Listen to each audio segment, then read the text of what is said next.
Donc, voilà. Donc, nous voyons maintenant, nous allons étudier la signification. La signification Abrika ou Abiriki ou Abrika, qui est Africa aujourd'hui, ça signifie quoi? Il part à faire des briques. C'est ça même le contexte qu'on vient de lire dans Exode 1, 8 à 22. Donc, il est parti en esclavage de briques. Ici, à ça, parce que ici, là, les briques sont causées comme de travaux rudes, de travaux esclavagistes. Parce que tu vas appliquer toute ta force, mais pour ne rien gagner après. Mais comme par force de condition, c'est que ce qui fait que certains, au moins, c'est quand même, ils font bam, mais ils continuent par le faire, mais sinon, c'est quelque chose qui ne rapporte pas.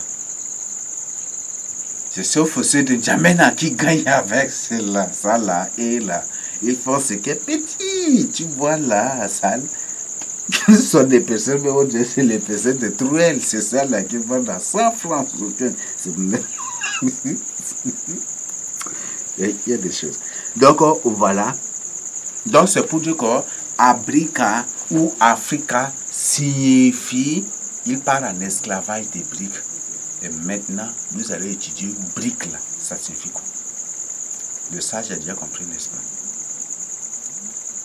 Mes frères et sœurs, la franc-maçonnerie est créée par les Saramadingues. Ces chefs coutumiers, c'est eux qui ont créé la franc-maçonnerie. Et c'est eux qui ont rempli Vatican, qui est là. Parce que Vatican, que vous voyez, tous les représentants coutumiers sont là au Vatican. Vatican, c'est un éthérium que vous voyez là. On dit on l'appelle Babylone. Et vous connaissez l'origine de Babylone, n'est-ce pas? C'est différents peuples assemblés réunis, n'est-ce pas? C'est ça, n'est-ce pas? Et qui travaillaient pour une même cause, n'est-ce pas? Qui ont une même vision, n'est-ce pas? Tous les chefs coutumiers, les vrais chefs, les têtes des chefs coutumiers sont là au Vatican.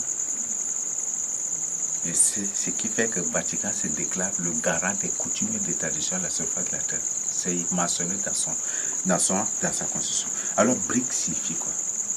Vous savez fort bien que la franc-maçonnerie est représentée par brique et Trouel. C'est ça, la franc-maçonnerie.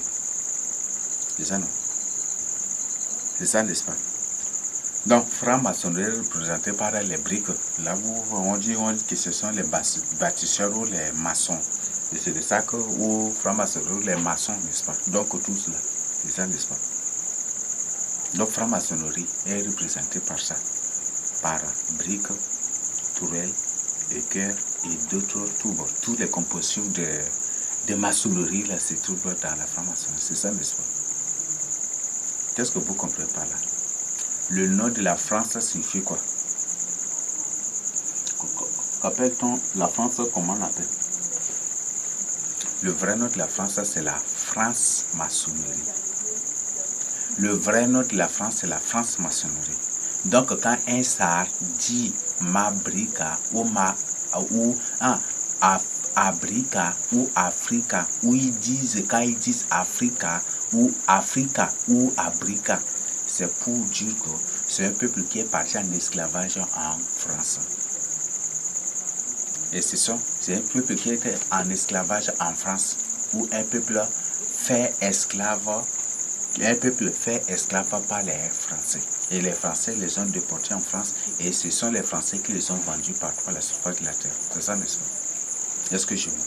Donc, Abrika ou Africa, c'est un nom purement ça. C'est significatif. On vient de lire au contexte biblique. Vous voyez ça? Beaucoup de gens croient que c'est ce nom sous le nom d'Éphraïm.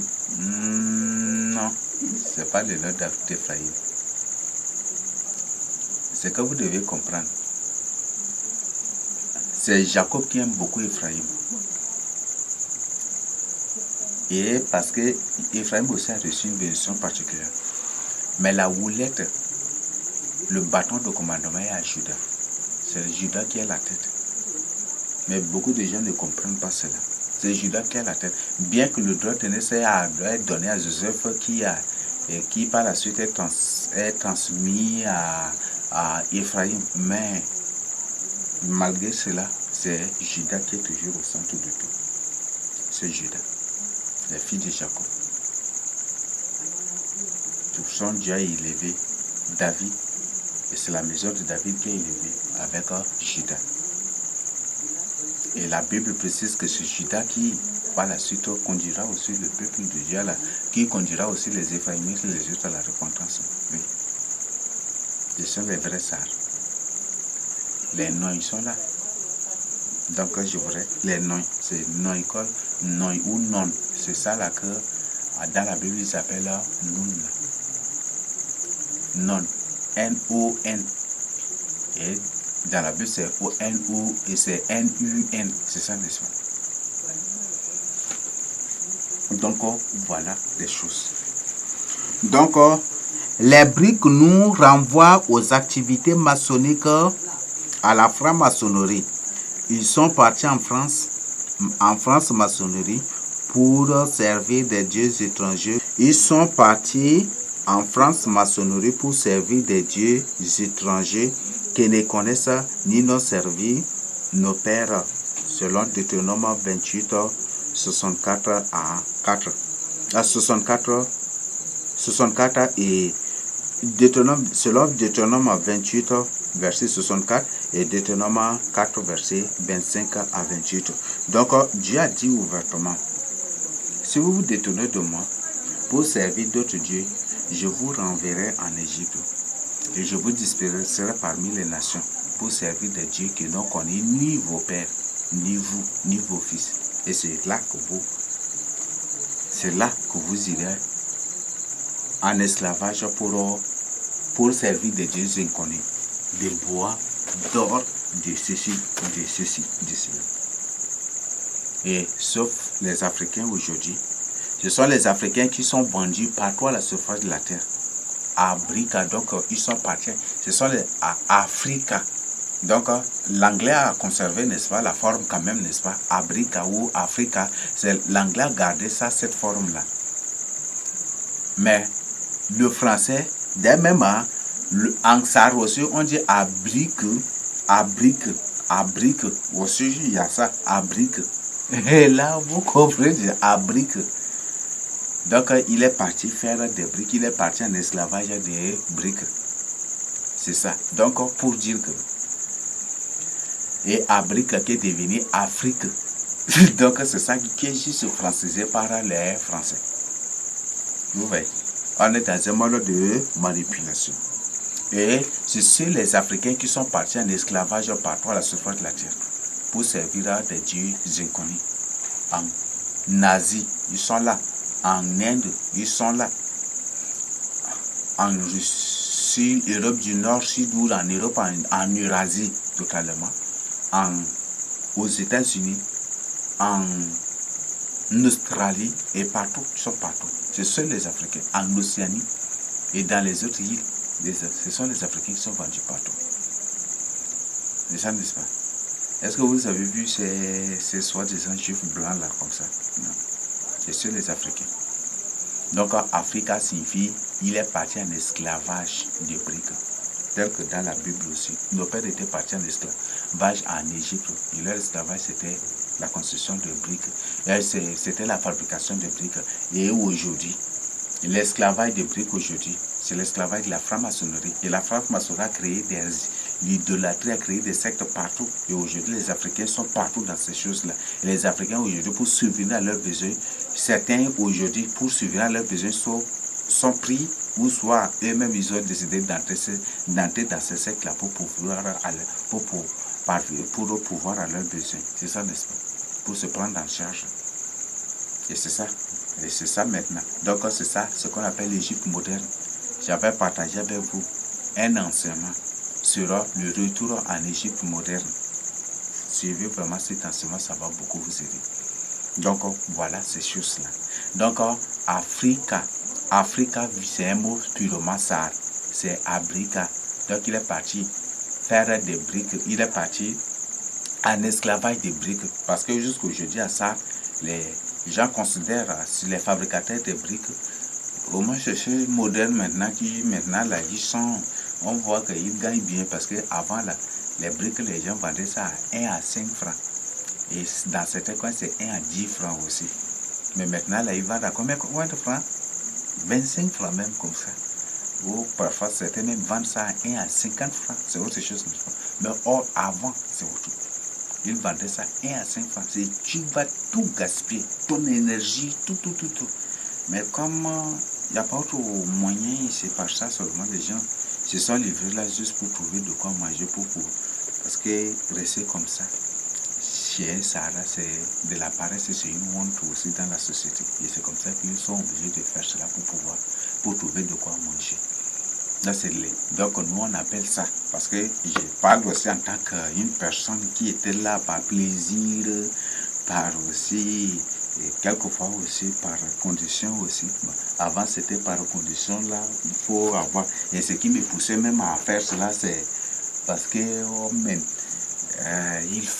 y a des programmes, des films que je dois obligatoirement voir, et quand je n'arrive pas à trouver de l'argent, je pars là et puis je fais juste pour avoir des sous, pour venir juste voir les films là seulement. Trouver 100 francs et 100 francs, tout à l'heure, c'est comparable à 1 million aujourd'hui. Hein. c'est pas comme avant, parce que à 5 francs, il y a des choses, on paye à 5 francs. Les trottoirs, les trucs, tu payes à 10 francs seulement, tu vas manger. Il y a tout est moins cher. Tu payes à 25 francs, tu vas manger. Parfois même 10 ou entre-temps là, 50 francs seulement là, il y a des gens qui géraient 50 francs même par jour. Il n'y a même pas de problème. Donc, à Brika là, c'est un terme aussi, c'est un terme sar aussi, c'est un terme sar qui signifie il est parti en esclavage, c'est ça la signification. Abrika. Et aussi, dans certains milieux, à sar aussi, Abrika, à sar aussi, on utilise ça. Et à brique, ici aussi à sar, on utilise ça aussi, parce que à sar là, il y a, comme j'avais partagé avec vous, dans la langue Sahara, de Sahara, avec la langue, ensemble avec les Ngamou et puis Mbaye, des trucs comme ça. Donc, Abrika ou Abrique, c'est pour juste aller en esclavage de briques. Donc, ça symbolise quoi? Ça symbolise, c'est pour que Afrique signifie un continent dont les habitants sont partis en esclavage. Et quel est le peuple qui dans la Bible était parti en esclavage en Égypte? C'est le peuple de Dieu, n'est-ce pas? Et Dieu, et par la suite, avec les prophéties d'Ésaïe partout, la Bible a bien précisé que c'est tout le peuple de Dieu. Et c'est même avec les Égyptiens et les autres qui iront en esclavage. Et c'est ça. Donc, l'Égypte d'aujourd'hui, les pays qui se font, l'Égypte aujourd'hui, l'Égypte moderne est représentée par les Occidentaux en général. Les Occidentaux en général, il y a l'Eurasie, il y a les États-Unis, même l'Australie, et même aussi le Canada. On ne va jamais parler de l'Eurasie sans parler du Canada. Il y a même avec les Océanies, tous ces Occidentaux, c'est ça qui forme l'Égypte. Parce que dans chacun de ces pays, vous allez trouver obélisques, ou devant leur présence, vous allez trouver obélisques, où vous allez trouver les formes de pyramides, vous allez trouver au moins des symboles égyptiens là. Ou la tête des hibou, il vous représente le hibou ou l'aigle, toujours ce sont les symboles égyptiens. Vous voyez. D'accord, je vous invite vraiment à la repentance, vous les fils de Jacob. Donc, par cela, vous comprenez que Afrique, c'est un nom purement sar. Et ça signifie Afrique. Afrique, c'est Abrique ou Abrika. Dans certains coins, c'est Abirika. Dans certains coins, ça aussi, c'est Abiriki. Donc, tout cela, ça signifie aller en esclavage de briques. Aller en esclavage de briques. Donc, c'est sauf le peuple de Dieu qui est parti en esclavage de briques, n'est-ce pas? C'est ça, n'est-ce pas? Donc, c'est un continent dont le peuple est parti en esclavage partout en Égypte. Et c'est ça. Donc, c'est une information que je partage avec vous. sur des trucs que vous lisez, Deutéronome 28, verset 64, et Deutéronome chapitre 4, verset 25 à 28, vous allez découvrir. Nous allons étudier quelques mots ici pour finir. Signification d'autres noms suivants. Nous avons le nom Moïse. Ils disent que Moïse, en hébreu, que Moïse en hébreu signifie enfant ou fils. Que Moïse en hébreu, ça c'est la définition de Moïse là, que ça signifie enfant ou fils. Et ils disent que Moïse en langue égyptienne signifie tirer de l'eau. Et là vous comprenez déjà, n'est-ce pas? Merci. Là vous allez confirmer que la langue sahar, c'est ça la vraie langue juive, la vraie langue des fils de Jacob. Donc Moïse là signifie quoi? Moïse là. Moïse c'est un mot sahar. C'est, on dit Moji. Donc c'est les sages, c'est ça. Moji, parce que le Z, le son Z, tel que je, ou J, ou S entre deux voyelles, ou Z en sage, c'est Dieu. Le plus souvent c'est Dieu. Donc Moïse devient Moji. Ou parfois dans certains cas, on dit Moïdi. Toujours, ça simple, c'est la même chose. Et vous allez voir. Et où dans ces cas, c'est Moji. Et c'est Moji là, qui en anglais, ils ont ajouté juste S pour dire Mojos. C'est ça, n'est-ce pas? Vous voyez ça? Oh, Moses, c'est ça. Parce que si vous remplacez ça, le Dieu là, Mojo, donc le Dieu là. J'ai dit que le S entre deux voyelles aussi, c'est ça, se pense Dieu. Donc vous remplacez le Dieu par S, par ce, ou par S, vous allez trouver Mojo. Et vous ajoutez, ça devient Mojos. C'est ça, n'est-ce pas? Donc c'est un mot qui signifie quoi? C'est un mot purement hébreu. Donc ça signifie quoi? Ça signifie enfant. J'ai enfanté. Moju, par exemple, Moju, ça signifie j'ai enfanté. J'ai enfanté. Ça c'est une femme. Donc si une femme dit Moju, c'est pour qu'elle a accouché. J'ai accouché. Donc on accouche toujours un enfant, n'est-ce pas? C'est ça, n'est-ce pas? On accouche toujours un enfant, n'est-ce pas? Donc Moju, c'est un nom purement sahar qui signifie enfant aussi. Accoucher un enfant. C'est ça. Moji. Donc, accoucher un enfant. Donc, vous comprenez, ils disent que c'est un nom hébreu qui, en hébreu, ça signifie accoucher, enfant ou fils. C'est ça, n'est-ce pas? Et ils disent qu'en anglais, ça, bon, pas en anglais, et ils disent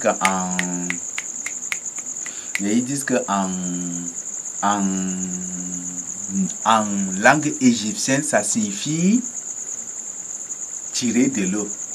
Donc, si en hébreu, ça signifie enfant ou fils, c'est ça même aussi un nom. C'est ça aussi. Donc, Moji, quand tu mets au monde, c'est un enfant. Et cet enfant, soit c'est un fils, ou soit c'est une fille. C'est ça, n'est-ce pas? Soit c'est un garçon, ou soit c'est une fille. Et si c'est un garçon, cet enfant va devenir, soit c'est ton fils aussi, ou un héritier. C'est ça, n'est-ce pas? Donc, voilà la signification. Donc, Moji, c'est un nom. Donc, ça signifie j'ai accouché. Et Moji, ça aussi, on peut utiliser dans beaucoup. Il y a une autre information aussi que, dans laquelle j'avais développé cela. Donc, il y a beaucoup d'autres significations. Dès à part ces notes d'information gratuitement, adressez seulement une email, on va vous envoyer ça gratuitement. Vous-même, vous allez suivre. Et une chose que vous devez savoir, ils ont les applications.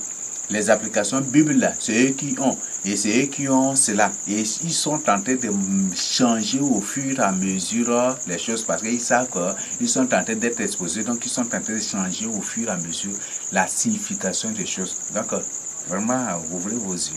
Sinon, vous allez vous laisser manipuler. Donc ouvrez vos yeux. Je t'en prie, ouvre vos yeux. Les applications que vous utilisez dans les téléphones, les ordinateurs, tout cela, c'est eux là-bas. S'ils décident de modifier quelque chose là-bas et directement dans ton téléphone, ça change. Là, tu peux changer dans ton téléphone, dans ta machine, ordinateur, ça va changer. Non, parce que c'est eux qui détiennent la base des données, c'est eux là-bas qui détiennent. Toi, si tu n'as que les formulaires là, s'ils décident de changer là-bas, ils changent seulement. Et c'est comme ça, ils changent au fur et à mesure les termes, c'est ainsi qu'ils changent au fur et à mesure. Mais chassez bien que dès que la guerre ou quelque chose éclate, ils vont tout bloquer ces applications. Donc, quelles sont les conditions, fais tout pour avoir une Bible. Parce qu'ils ne comptent pas du tout sur la Bible que tu as dans ta machine ou dans ton téléphone. Cette Bible-là, dès qu'ils décident là-bas, ils peuvent bloquer, supprimer, directement là-bas dans ton téléphone aussi, ça ne va plus travailler. Ça ne va même plus s'ouvrir. Ou s'ils bloquent déjà, s'ils ferment déjà, c'est fini. Donc, répands-toi pour eux, ton salut. Donc, ils sont en train de manipuler aussi l'explication des mots. Donc, ils sont en train de changer, manipuler. Par exemple, dans les dictionnaires, avant, le mot Zara, T-S-A-R-A-T, il y en a dans le dictionnaire. Là, vous, maintenant, la cherche aussi, tu vas trouver. Il y en a plus d'espace. Ils ont effacé. Ils sont en train de supprimer au fur et à mesure. Vous voyez ça?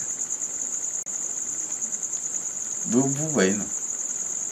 Donc, au fur et à mesure, ils suivent. Ils suivent. Même Google m'envoie des messages. Google m'envoie. Une fois, ils m'ont même envoyé. Ils m'ont adressé un mail pour que je leur envoie aussi les notes d'information. Je leur ai envoyé aussi. Je sais, ils sont étudiés. Vous voyez ça? Là, vous voyez ça? Donc, eux-mêmes, ils m'ont adressé un mail. Et pour que je leur envoie, et je leur ai envoyé aussi les notes d'information là. Donc, ils suivent. Et au fur et à mesure, c'est pour modifier aussi au fur et à mesure. Donc, faites attention. Nous sommes dans un monde. Je te rappelle cela. Daniel 8, verset 12 même, non, que la bête jettera la vérité par terre. Donc, tout ce qu'ils sont en train de faire, le but c'est pour finir, pour parvenir à jeter la vérité par terre, à vous faire croire que tout ce qu'on est en train de partager avec vous, c'est de mensonges. Mais Daniel 11 nous dit que c'est les sages qui comprennent ces choses-là. Et ils tiendront ferme. Et les plus sages vont donner de l'instruction à plusieurs d'autres. En disant que c'est eux le vrai fils de Jacob. Et certainement le motif par lequel l'Antichrist va fermer le temple, il va dire, ce n'est pas vous le vrai peuple de Dieu. Il va dire cela. Les plus sages, oui, c'est tout ces manipulations. Parce que Daniel 17 a parlé que c'est l'Antichrist qui mettra fin à toute religion à la surface de la terre. tout. Donc l'Antichrist va se servir de mensonges aussi pour fermer le troisième temple qui sera construit. Mais ce sont les plus sages. Il va utiliser tous les mensonges possibles pour réussir. Les gens vont le suivre dans ça. Mais c'est les plus sages qui vont réveiller les autres. Donc le but de tout ce qu'ils font, c'est pour que vous croyiez que c'est des fausses choses qu'on est en train de partager avec vous. Et même ils commencent déjà par dire que l'islam c'est faux, le christianisme c'est faux. Ils sont en train de démontrer maintenant que ces religions sont faux. C'est l'Antichrist qui viendra avec toute la synthèse pour vous présenter. Ça c'est faux. Il va tout dire que c'est faux. Il va dire que la Bible même c'est faux aussi. Oui, c'est ce que l'Antichrist va faire. Et c'est pour ça qu'il va partir pour fermer le troisième temple. Comme vous m'avez lapidé, voilà où on a cherché, et puis c'est ça, il va. Et les gens vont être d'avis, et puis lui va partir fermer le temple. Et c'est ça. Mais les plus sages. Donc pourquoi la Bible a parlé des plus sages? Donc c'est pour dire que quand l'Antichrist va fermer le temple, il va venir brandir que vous aussi vous êtes dans le mensonge. Il va présenter le faux. Là, il y a des gens qui, dans le temple, des sacrificateurs et des lévites dans le temple, qui vont croire à l'Antichrist que c'est vrai. Mais il y a des gens parmi eux qui sont des gens qui vivent dans la grande Jérusalem, sont vraiment sages. Et ce sont ces gens-là qui vont donner l'instruction aux gens. Et vous là, attention, on a appris. Le prophète Daniel a dit que c'est ça. Il va jeter la vérité par terre. Donc ne croyez pas à ce qu'il dit. C'est nous qui sommes le vrai peuple de Dieu. Et c'est là qui vont. Et quand l'Antichrist va voir, quand l'Antichrist va se rendre compte que ces gens, ou quand l'Antichrist va voir que ces plus sages sont en train de gagner beaucoup d'âmes et que le sacrifice est en train de revenir, c'est ce qu'il va faire, qu'il va déclencher la tribulation. Il va venir tuer ces sages, tuer les autres, emprisonner les autres, mais quand même, les gens vont tenir ferme. Et c'est ça ce qui va se passer. Donc, si tu crois que c'est un mensonge, ils sont en train au fur et à mesure de changer des choses, changer la face des choses. Et le but, c'est pour vous manipuler et pour vous pousser vous-même à croire que c'est des mensonges qu'on partage avec vous. Mais un sage, il comprend. Le sage comprend. Et il ne va jamais du tout mentir. Des trucs. Donc, et il ne va jamais du tout dire que nous sommes des menteurs. Si tu comprends la Bible là, tu comprends là, tu as ta Bible, tu médites la page, tu comprends la Bible que tu as là. Personne ne peut te manipuler. Ni l'antichrist, personne, aucune entité.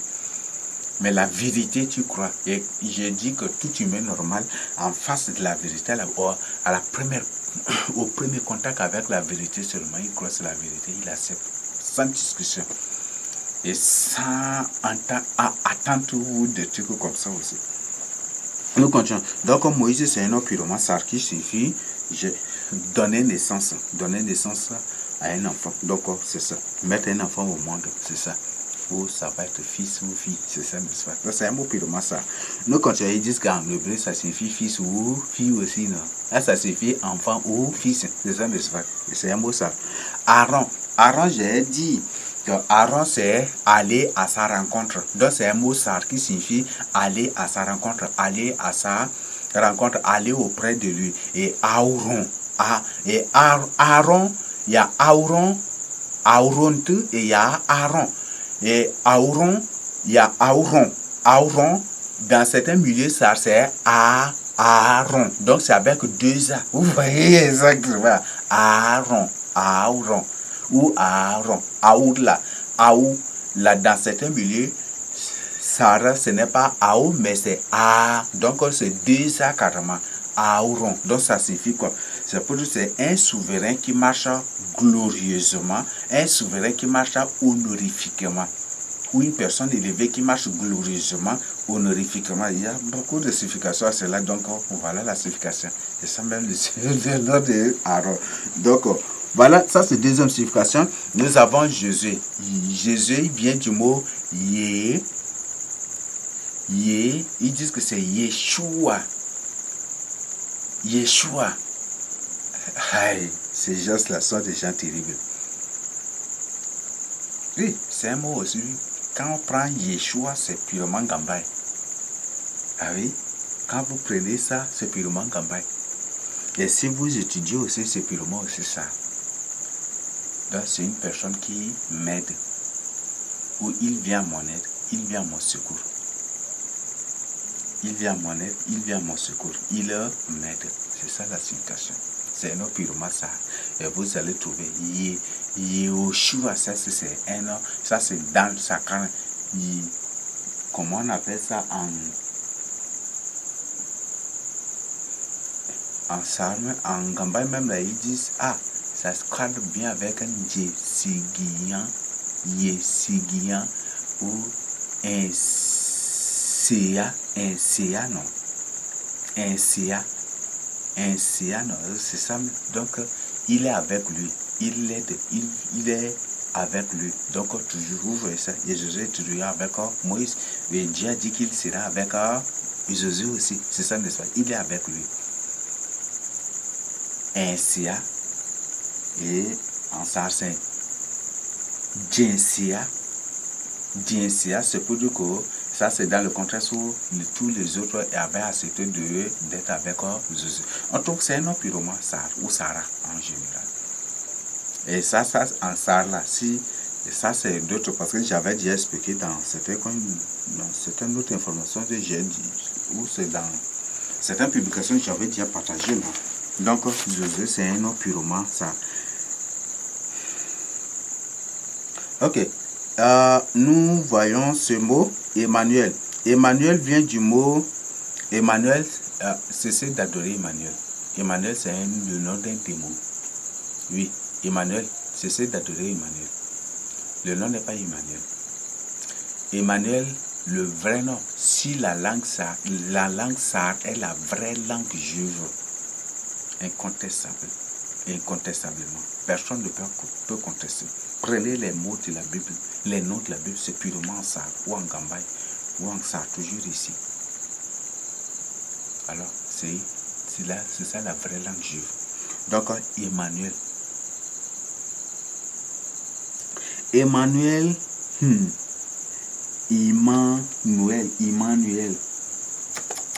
Ça, non. Ça, Emmanuel. Non. ça, le nom plutôt c'est, le vrai nom c'est plutôt Hachem. Il vous parle de Hachem, n'est-ce pas? C'est un nom purement ça. Ça vient du mot Sarah, Asim, Isim ou Insim, donc Asim. Ou Ansar, c'est Asum, Asum, donc c'est pour dire qu'il sera avec moi. Comment vous trouvez cela? Asum. C'est ça qu'ils appellent Hachem là. Hachem, quand ils vous parlent de Hachem là, c'est Asum. Donc c'est pour il sera avec moi. C'est un mot ça. Il sera avec moi. Et c'est aussi un mot Ngamba, il utilise aussi Asum. Asim. Et dans certains coins, Sarah dit Isim, il est avec moi. Ça c'est au présent maintenant. Isim. Et dans certains milieux, Sarah, on dit Insim. Donc il est avec moi. Et quand on dit Asim, Asim, donc c'est pour dire qu'il sera avec moi. Et le nom de Manet dit l'Éternel sera avec moi. Non, il sera avec nous. Donc Emmanuel, c'est cessez d'adorer Emmanuel. Je vous en prie, n'adorez plus ces deux mots-là. Et ce qui fait qu'aujourd'hui, Emmanuel Macron est en train de faire de gros dos aujourd'hui. Macron, là, c'est un nom de deux mots, c'est pas un nom. Ils ont utilisé pour cesser. Donc Emmanuel, c'est le nom des démons. Je vous répète, donc abandonnez ce nom-là. Donc le vrai nom, c'est Asim. Il sera avec moi. Asim, il sera avec moi. Insim, il est avec moi. Isim, il est avec moi. Asom, il sera avec moi. Angambay, Asom, il est avec moi aussi. Vous voyez ça? Donc, je vous en prie, réveillez-vous. Donc, quand vous prenez Asom, A, 2S, ça l'écrit. Ou 2S, ça l'écrit littéraire. A, 2S, EM. Si vous prenez, ça devient aussi A, D, C, E, M. Et si vous coupez le A de DC, vous collez devant CMA, ça devient CMAC. Donc vous voyez, l'Afrique centrale. Vous trouvez l'Afrique centrale. Donc Hachem qui, ou Hachem, ou Hachem, Hachem, non. Donc ça c'est en Gambay, ou Hachem, sans ça. Ou Hachem, en ça, toujours le problème d'intonation. Donc ça suffit, Hachem, il sera avec moi. Hachem, il est avec moi. Isim, il est avec moi. Hachem, en Gambay, c'est il est avec moi. Hachem, il sera avec moi. C'est ce que dit. L'éternel Dieu sera avec nous. C'est ça, n'est-ce pas? Donc voilà, ça c'est un nom purement ça. Je vous présente ce mot pour finir. J'ai dit que le mot corbeau c'est un nom ça. Corbeau. Donc il hurle beaucoup, il crie beaucoup. Donc c'est ça même cet oiseau, n'est-ce pas? C'est un oiseau qui crie beaucoup, n'est-ce pas? Qui hurle beaucoup, qui fait beaucoup de bruit. C'est ça, n'est-ce pas? Vous le connaissez. J'ai déjà partagé avec vous. Nous avons le mot sol. Sol vient du mot sol. Donc c'est une personne déterminée qui se soucie. Sol là c'est inquiétude, souci. C'est ça, inquiétude, souci et anxiété. Et sol aussi est utilisé dans certains contextes pour parler d'une personne qui ne peut pas dormir la nuit, qui veut faire quelque chose, qui poursuit une cible ou un but, mais comme il n'a pas atteint, il est inquiet, il est soucié, il ne peut pas dormir la nuit, il n'est pas tranquille. Donc, on l'utilise aussi dans ces contextes-là. Donc, soul, c'est inquiétude, anxiété, souci, inquiétude, et beaucoup d'autres synonymes semblables. Nous avons l'eau. L'eau, c'est un mot. On dit un lot, deux lots, trois lots. Le cadastre, j'ai payé un lot, au cadastre, deux lots, trois lots, 10 lots, 50 lots, comme vous le dites en français. Ça signifie que l'eau, c'est un mot sar. L'eau. Donc, c'est un mot sar. Donc, il est juste francisé. L'eau. Donc, c'est pour dire que L'eau signifie terrain. C'est un mot sar qui signifie terrain. Là, vous comprenez, vous n'avez pas besoin de cette explication, n'est-ce pas? Donc, terrain. Donc, l'eau signifie terrain. Pôle signifie... Pôle, c'est un mot purement sar. Ça vient du mot sara, boule. On dit boule. Et boule, ils disent que pôle signifie faible, ceci, cela, n'est-ce pas? On étudie. Boule signifie quoi? Boule signifie quoi? Boule, quand une personne... Là, bolo, c'est un mot sar qui signifie peur. Peur, être effrayé, être intimidé. Bol aussi, oui. Bol, et peut être avoir peur, être effrayé, être saisi même être terrifié aussi. Oui, on utilise aussi ça. Et aussi, par exemple, dans le domaine des transports, bol aussi est utilisé pour signifier avoir peur ou pour signifier aussi être faible devant quelque chose. Être faible devant quelque chose. Donc, bol signifie aussi faible. Quand par exemple, la personne voit un poids lourd, il y a quelque chose de lourd, on veut de prendre, au lieu de prendre ça, il ne peut pas, il tremble devant cela, il se voit faible, n'est-ce pas?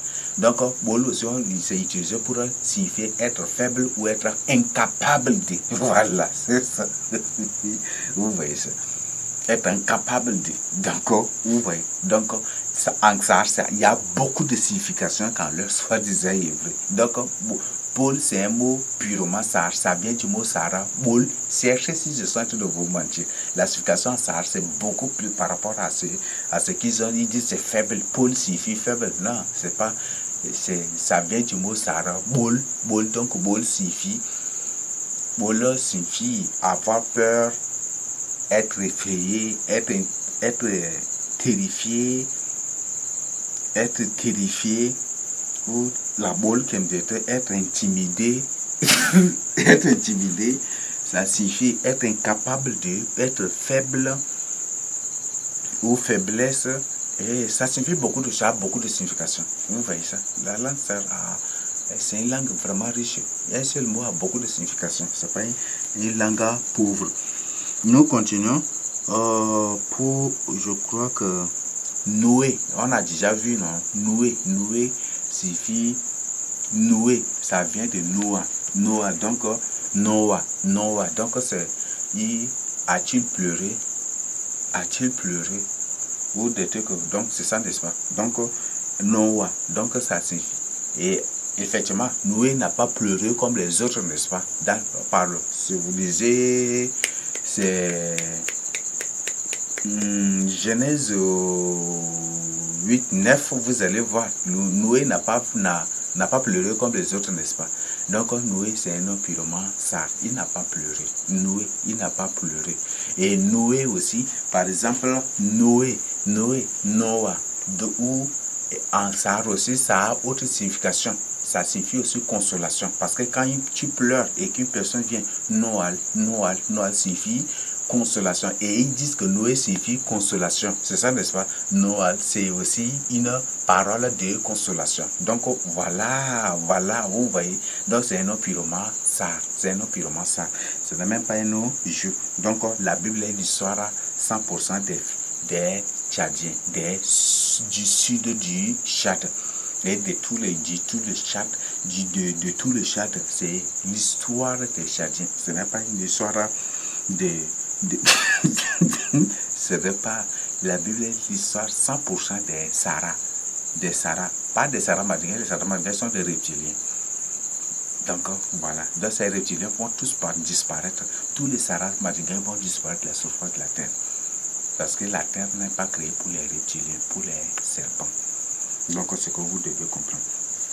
Donc voilà ce que je tiens à partager avec vous. Rite, j'ai dit que ça vient du mot roton. Ils disent que rite signifie relation. ça signifie amitié. Et rote aussi, on voit que c'est un mot, puis ça vient du mot, Ruth vient du mot ça, rote, donc tisser. Et on emploie toujours tisser, comment tisser relation, c'est ça, n'est-ce pas?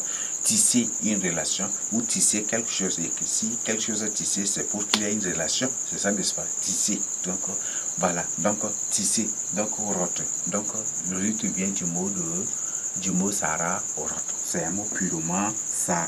Donc ce n'est point du tout un mot de ceci, un mot de moindre, c'est un mot de chat ici, c'est en langue ça pure qui est ici. Et il y a ces mots que vous allez trouver, beaucoup de ces mots vous allez trouver aussi en Dai, vous allez trouver en Bai, vous allez trouver aussi dans d'autres. C'est le moyen chari géographique qui est, le moyen chari géographique commence du moyen chari actuel jusqu'à l'Ogono occidental. C'est tout ça qui forme le moyen chari géographique. C'est ça l'état de Jérusalem de la Bible. Jérusalem de la Bible n'est pas un petit état, c'est un grand état. C'est une grande ville. C'est pas étudier seulement la construction du mur de Jérusalem. Les ennemis se sont partagés. Combien de groupes? C'est pas une petite ville, oui, Yama ville. C'est une grande ville, c'est pas une petite ville. Non, c'est que vous devez comprendre. Et c'est une grande ville et à l'autre côté, il y a aussi des villes à l'extérieur de Jérusalem, des villages sans clôture, des trucs partout. Donc, c'est une grande ville, c'est pas une petite ville. Non, ce que vous devez comprendre. Et aujourd'hui, comme les terres sont déplacées, ça et là, ce qui fait que vous voyez, les choses sont en train de changer. Et nous sommes les vrais fils de Jacob. Repentez-vous pour votre salut. Donc, voilà ce que je tiens à partager avec vous. Je voudrais partager avec vous aussi le nom de Mohamed. Le vrai nom de Mohamed, j'avais trouvé cela. Ils disent que le vrai nom de Mohamed, c'est plutôt Muhammad. Je me livre en sacrifice, vous voyez ça. Donc, l'islam, c'est une religion, c'est une secte de sacrifice. Donc, tous ceux qui sont dans l'islam sont des gens qui se sacrifient.